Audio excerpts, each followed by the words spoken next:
पाकिस्तान और अफगानिस्तान की सीमा पर एक बार फिर हालात बहुत बिगड़ गए हैं। कुर्रम जिले के गावी इलाके में दोनों देशों की सेनाओं के बीच जबरदस्त झड़पें हुई। पहले तो हल्की फायरिंग हुई, लेकिन थोड़ी ही देर में ये टकराव तोपों और हैवी हथियारों तक पहुंच गया। बताया जा रहा है कि झड़पें उस वक्त हुई हैं अफगान तालिबान के लड़ाकों ने देर रात पाकिस्तानी सीमा चौकियों पर हमला कर दिया। सोशल मीडिया पर ऐसे कई सारे वीडियो भी सामने आए हैं जिनमें दोनों ओर से भारी गोलीबारी साफ दिखाई दी।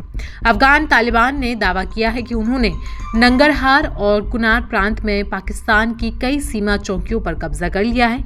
टोलो न्यूज की एक रिपोर्ट के मुताबिक तालिबान की सेना ने कुनार और हेलमंद में एक एक पाकिस्तानी चौकी को पूरी तरीके से तबाह कर दिया। बता दें कि हेलमंद के बहरामचाह जिले में झड़पों के दौरान 12 पाकिस्तानी सैनिक मारे गए हैं, जबकि एक पाकिस्तानी टैंक भी तालिबान के हाथ लग गया है। वहीं कांधार में 5 पाकिस्तानी सैनिकों ने आत्मसमर्पण भी कर दिया।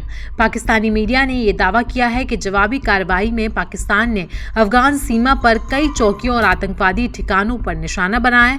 इस कार्रवाई में कई अफगान सैनिक मारे गए और कुछ चौकियों को भी भारी नुकसान हुआ है। वहीं सीमा पर बढ़ते टकराव को लेकर कतर ने चिंता जताई है। कतर के विदेश मंत्रालय ने एक बयान में कहा कि पाकिस्तान और अफगानिस्तान के बीच बढ़ती हिंसा से पूरे क्षेत्र में शांति को खतरा है।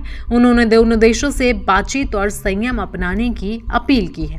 आपको बता दें कि ये पूरा विवाद 9 अक्टूबर से शुरू हुआ, जब पाकिस्तान के लड़ाकू विमान ने अफगानिस्तान के कई शहरों जैसे काबुल, जलालाबाद, खोस्त और पख्तिका में टीटीपी यानी कि तहरीके तालिबान पाकिस्तान के ठिकानों पर हमला किया। दावा किया गया है कि निशाना टीटीपी के चीफ नूर वली मसूद पर था। तालिबान ने इन हमलों की निंदा करते हुए चेतावनी दी है कि अगर दोबारा उनकी सीमा का उल्लंघन हुआ तो वे और भी ज्यादा जोरदार जवाब देंगे। वहीं इन झड़पों का असर आम लोगों पर भी पड़ा है। बाजौर, कुर्रम और नॉर्थ वजीरिस्तान के गांवों में लोग डरे हुए हैं। गोलियों और बमों की आवाजें सुनकर कई परिवार अपने घर छोड़कर सुरक्षित इलाकों की ओर भागने को मजबूर हो गए। इस बीच जब पाकिस्तान में ये सारे हवाई हमले किए गए, तब तालिबान सरकार के विदेश मंत्री आमिर खान मुत्ताकी भारत दौरे पर थे। जब पत्रकारों ने उनसे पाकिस्तान के हमले पर सवाल पूछा तो उन्होंने सख्त लहजे में कहा था कि अफगानों की हिम्मत की परीक्षा ना लें। अफगानिस्तान के साथ खेलना आसान नहीं है और इसकी कीमत पाकिस्तान को जरूर चुकानी होगी। हम पाकिस्तान हुकूमत का ये काम एक बड़ा गलती समझता है और इससे मसाइल हल नहीं हो सकता है। अफ़गानिस्तान का तारीख़ गवाह है कि ऐसा मसाइल ज़ोर से हल नहीं किया सकता है। तफाहुम और मुज़ाकरात का दरवाज़ा हमने खुला है। तफाहुम होना चाहिए और जो मुश्किलात जिस ममालिक के अंदर है वो अपना मुश्किलात खुद हल करे। जब अल्लाह ताला ने 40 साल के बाद अफ़गानिस्तान को अमन दिया, अफ़गानिस्तान को तरक्की नसीब किया, इस पर कमियती नहीं होना चाहिए। अफ़गानिस्तान भी इस खित्ते के एक आज़ाद मुल्क है।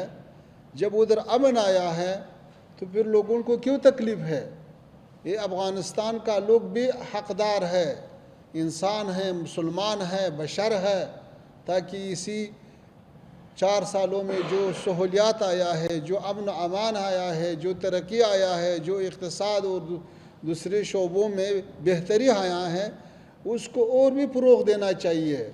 अफ़गानिस्तान में अमन और तरक्की ये सारे खित्ते के खैर में है।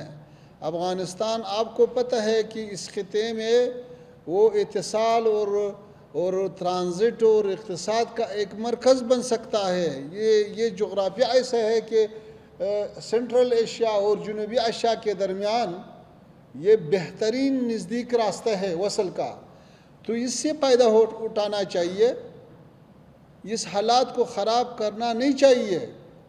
हम जैसे हिंदुस्तान के साथ अच्छा ताल्लुकात चाहता है, पाकिस्तान के साथ भी अच्छा ताल्लुकात चाहता है, लेकिन ये ताल्लुकात दोनों तरफ से हो सकता है, एक तरफ से तो नहीं हो सकता है।